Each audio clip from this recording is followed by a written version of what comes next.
Halo, thank you guys sudah mampir ke channel ini. Tapi sebelum kita mulai, tolong klik tombol merah di bawah. Subscribe dulu ya guys. Oke, aku kasih waktu. 3, 2, 1. Oke, thank you kalian yang sudah subscribe. Selamat menikmati video ini ya guys. Halo, ketemu lagi bareng gua Erwin di konten podcast apa adanya. Dan kali ini gue mau coba ngobrol atau lebih tepatnya mungkin berkeluh kesah, membahas mengenai pembulian atau ya bullying. Jadi gue tadi baru aja lihat konten tentang korban bully. Ya mungkin kita udah banyak juga ya lihat berita-berita korban bully yang bahkan ekstrimnya jadi korban bunuh diri karena nggak kuat menerima bulian. Tapi menurut gue yang terparah bukan itu. Yang terparah itu tadi gue baru lihat korban bully yang akhirnya jadi gila, men. Kenapa gue bilang yang terparah jadi gila gitu ya? Stres, gangguan kejiwaan. Karena kalau korban bully meninggal, bunuh diri, penderitaannya selesai, men. Udah selesai di situ karena dia sudah tidak merasakan bully lagi. Tapi kalau dia sampai jadi gangguan jiwa, and then akhirnya bahkan extremely tadi gue lihat dia dibuang sama keluarganya, hidup sendirian di jalanan, gila, nggak kebayang double penyiksaan yang diterima sama korban bully ini. Kasian banget, men. Dan di konten tadi ya, terlepas itu konten, tapi gue yakin itu bener sih, men. Kelihatan sih itu orang beneran yang gangguan jiwa, yang berkeliaran di jalan, terus ketemu sama temen lamanya. Ya jadi maksudnya yang konten ini teman lamanya, yang bikinin dia jadi konten ini teman lamanya. Ya, yang bilang bahwa si orang gangguan jiwa ini dulu adalah temen SD-nya. Gila. Ini gila banget sih, men. Separah ini dampak bully. Dan kenapa gue bikin konten ini? Ya, mungkin ini flashback juga buat gue ya. Gue mungkin salah satu orang yang selamat dari tindakan bully. Karena gue memilih cara gue untuk terbebas dari bully walaupun dampaknya mungkin sampai sekarang. Singkat cerita, nama gue tuh Erwin Bangun. Bangun itu adalah marga, ya. Dan Bangun ini sejak gue kecil selalu jadi bahan ejekan, men. Jadi nama marga ini selalu jadi bahan ejekan. Tahu ejekannya apa? Ya, betul. Lagu, ya. Lagu Bangun Tidurku Terus Mandi itu selalu jadi bahan ejekan buat gua di sekolah dulu, semasa gua SD, ya. Lu mau ngomong jangan baper, lu mau ngomong itu bercanda, lu mau ngomong alah cuma gitu doang, men. SD, men. SD dimana lu juga, ya ampun, kencing aja belum lurus terus lu paksa berpikiran untuk itu cuma bercanda dan bla bla bla bla bla bla. Dan ketika bahkan pernah nggak lu ngalamin satu kelas tertawa akan ejekan itu yang dilakukan bercanda oleh guru? Kebayang nggak? Guru, men, ngeledekin nama lu, ya kan? Bercandain nama lu di kelas dan satu kelas tertawa. Setelah itu dampaknya apa? Selama hidup gue di SD itu terus jadi bahan ejekan, baik di dalam dan di luar kelas. Bahkan sampai SMP nama panggilan gue pun bukan Erwin. Nama panggilan gue apa? Angun. Angun. Ngun. Apa segala macam lah itu. Ya. Tapi kalau di SMP gue udah bisa berdamai dengan diri gue, dengan cara gue pastinya. Dan nanti akan gue ceritain. Singkat cerita, di SD yang gue bilang bagaimana cara gue untuk melindungi diri gue dari bully, Satu-satunya cara yang bisa gue lakukan adalah apa? Kekerasan. Satu-satunya cara yang bisa gue lakukan untuk menghentikan bulian itu adalah melawan. Dan melawannya dengan apa? Kekerasan. Gak mungkin gue melawan dengan mulut yang satu orang untuk menutup mulut yang puluhan orang. Gak mungkin, men. Gak mungkin kalau gue di posisi saat itu SD, ya, terus lu bilang atau siapapun bilang ke gue, ya tutup aja kuping lu. Kita cuma punya dua tangan untuk nutup dua kuping, nggak bisa nutup mulut puluhan orang. Wah, buat gue tuh, kalau lu ngomong kayak gitu sama bocah SD, lu yang gila, men. Lu goblok, gue bilang. Dan ya, jadi kalau gue bilang bagaimana cara gue mempertahankan diri adalah dengan cara melawan. Dan ini gue harap konten ini, ya, konten ini bisa sampai ke semua orang yang mengalami ataupun merasa dibully. Ya, gue sangat mendukung dan gue sangat mensupport orang-orang yang dibully lalu melawan dengan cara kekerasan. Karena apa? Hanya dengan itu lu bisa menghentikan bulian lu, dan itu bekerja di gue. Omong kosong, anak kecil dibully diem, and then tidak memendam dan jadi luka batin, itu omong kosong, men. Omong kosong, bocah SD. Menurut gue itu omong kosong. Dan ketika hari ini gue tumbuh dan besar menjadi orang yang sangat mudah marah, kesabaran setipis kulit bawang, ya beberapa hari lalu, atau ya mungkin orang-orang yang mengenal gue saat ini mengenal gue dengan orang yang emosian. Ya gue yakin dan percaya itu adalah dampak dari ya sekian seringnya gue dibully, sekian seringnya gue memendam emosi, dan akhirnya gue tidak tahan, lalu gue memutuskan untuk membela diri. Dan sejak detik itu, setiap hal yang menyentuh dan menyakiti hati gue, responnya akan ya seperti itu, tidak perlu gue lanjutkan. Defensive mode gue automatically aktif, baik akibat dibully ataupun akibat istilahnya gue merasa sakit hati gitu, gue merasa tidak terima. Ya karena itu salah satu dampak bully di masa kecil, ya. So buat gue sekarang, orang-orang yang sering bercanda dan menurut gue bercandanya kelewatan, ya buat gue puji Tuhannya, gue masih bisa membedakan gitu, mana teman, mana lawan, mana yang bisa gue terima dan mana yang tidak. Ya, kalau cuma sebatas bercanda untuk saat ini, gue rasa gue masih cukup sabar untuk bisa menerima gitu ya.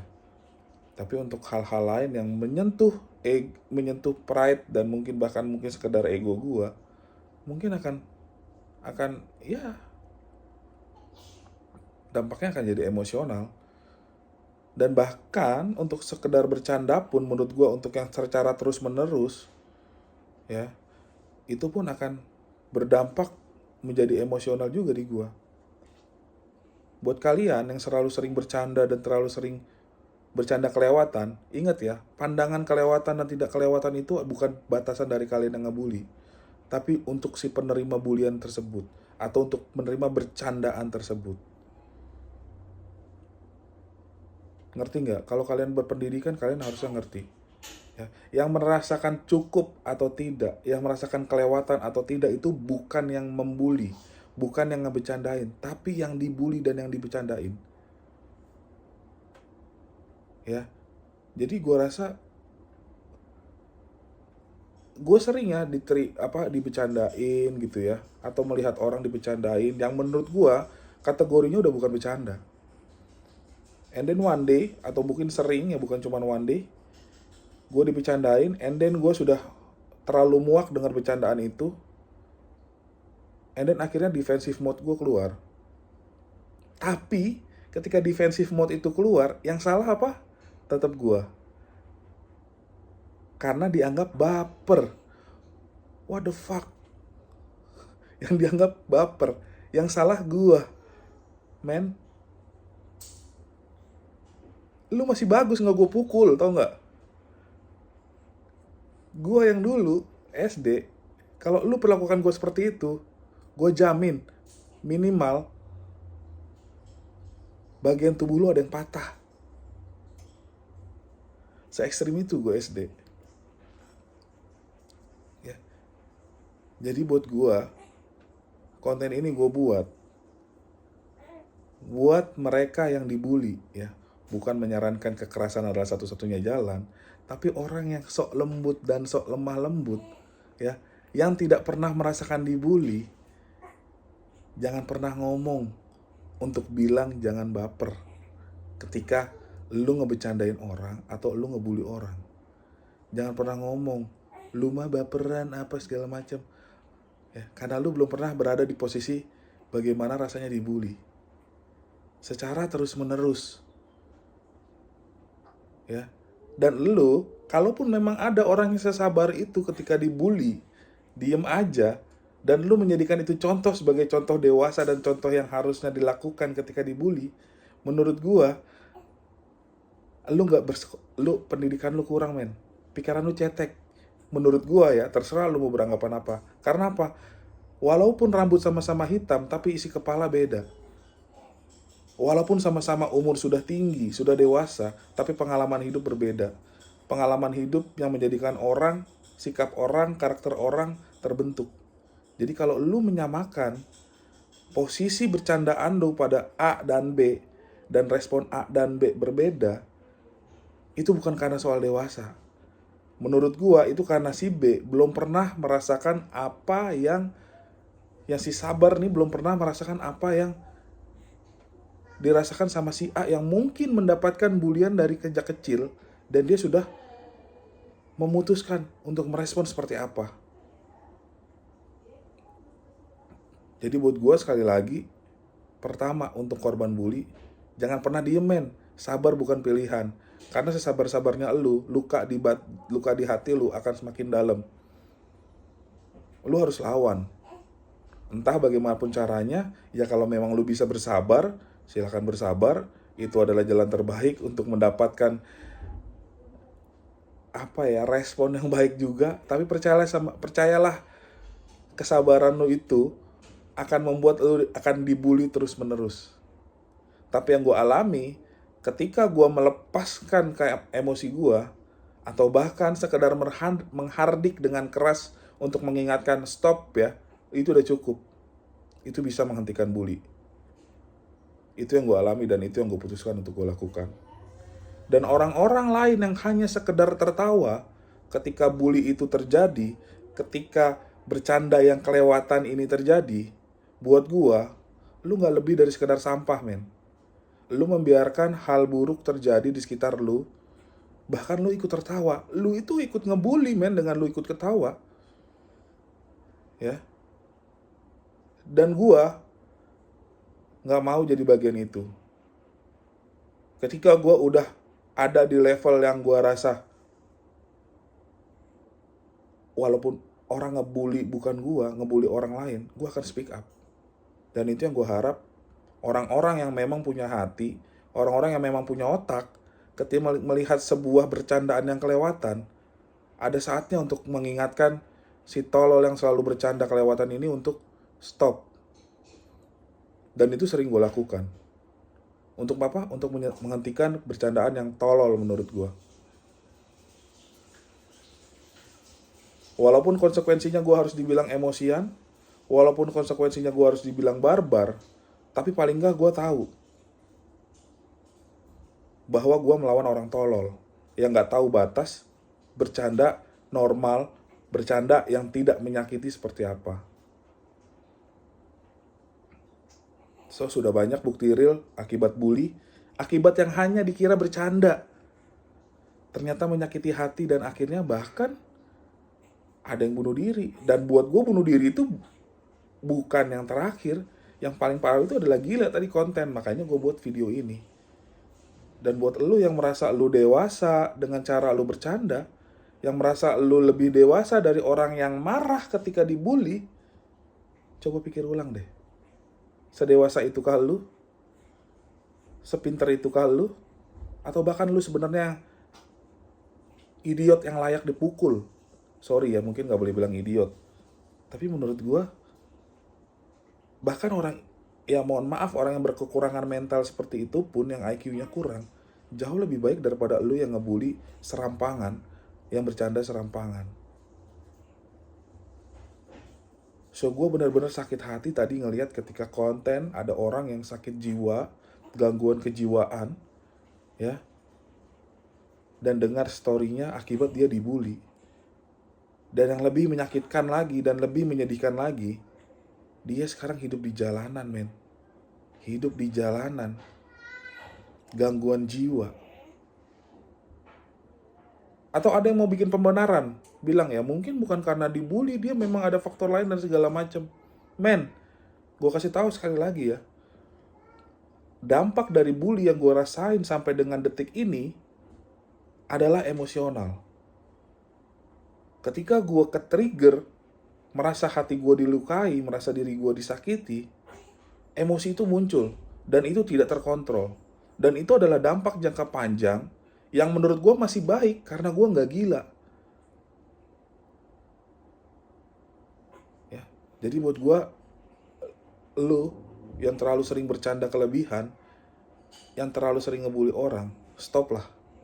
Gue pun dulu ada fase tadi gue bilang di SMP, gue bergeser dari yang SD gue sering dibully, and then gue tunjukkan power gue. SMP gue jadi jagoan. Gue nggak pakai banyak ngomong. Ketika ada yang berani ngehina gue, ngeledek gue, nyakit hati gue, tangan gue pasti udah sampai di mukanya. Gue nggak pakai banyak ngomong. Dan nggak ada yang nggak kenal gue pada saat gue SMP, bahkan SMA nggak ada yang berani lagi. Ya, adapun tadi perubahan nama ya udahlah, gue cuma itu. Tapi mereka nggak bernyanyi lagi buat gue. Sampai ada yang bernyanyi, pasti berdarah sama gue. Dan ini real, lu boleh cek. Silakan teman-teman gue yang kenal gue SMP komen di bawah. Ya, bener nggak omongan gue? Ada yang berani ngatain gue pukul, nggak ada ampun. Silakan buktikan, tanyain teman-teman SD gue, bener nggak dulu yang merasa pernah ngebully gue, ada yang berantem sama gue, ada yang kakinya cedera, nggak masuk seminggu, ya. Nggak ada yang berani lagi ngebully gue ketika gue udah berani tunjukin power. Ya tapi dengan kondisi gue sekarang berumur, gue sudah mengerti hukum, tidak mungkin gue menggunakan power. Tapi paling enggak defensive mode gue ya tadi, emosional, yang bisa menghentikan proses bully, proses bercanda yang berlebihan. Ya, tapi dampak negatifnya bahkan meluas kemanapun gitu. So, gue gak mau ngomongin terlalu banyak tentang diri gue. Yang penting buat gue sekarang, buat temen-temen, adik-adik, siapapun itu yang merasa dibully, jangan diem, lawan. Lu gak salah ketika lu bahkan harus melayangkan tangan lu. Ya, gue yakin akan banyak ada orang yang membela lu. Termasuk gue, ketika gue tahu, gue pasti akan bela. Gue pasti akan speak up. Ya, untuk berkomentar, orang yang terlalu banyak bercanda ini adalah orang yang berisik. Ya buat teman-teman gue mungkin yang sekarang ada di circle gue dan tahu dan pernah merasakan, lu tahu sekarang. So gue nggak perlu ngomong langsung ke lu. Ya. Dan buat orang-orang yang ngebully, tukang bercanda, mulailah berpikir waras sedikit dari sisi lain. Jangan cuma dari sisi lu yang menurut lu cuma sekedar bercanda. Bercanda boleh, gue juga suka bercanda. Tapi ada hal-hal, ada batasnya. Dan itu gak terus-terusan, men. Ingat, ya. Setiap orang punya cerita dan pengalaman hidup beda-beda. Dan gak bisa lu samain. Dan jangan sampai cerita hidup orang di masa lalu membuat lu menyesal di kemudian hari. Itu aja dari gua. Tetap kuat. Mulailah coba untuk melawan. Jangan kalah. Jumlah itu nomor 2. Yang pertama adalah lawan. Jangan pernah takut. Jangan pernah takut kalah jumlah. Jangan pernah takut akibatnya. Paling tidak lu harus berjuang buat diri lu sendiri ketika lu dibully. Itu aja dari gua, Erwin Bangun. Ciao. Salam sehat.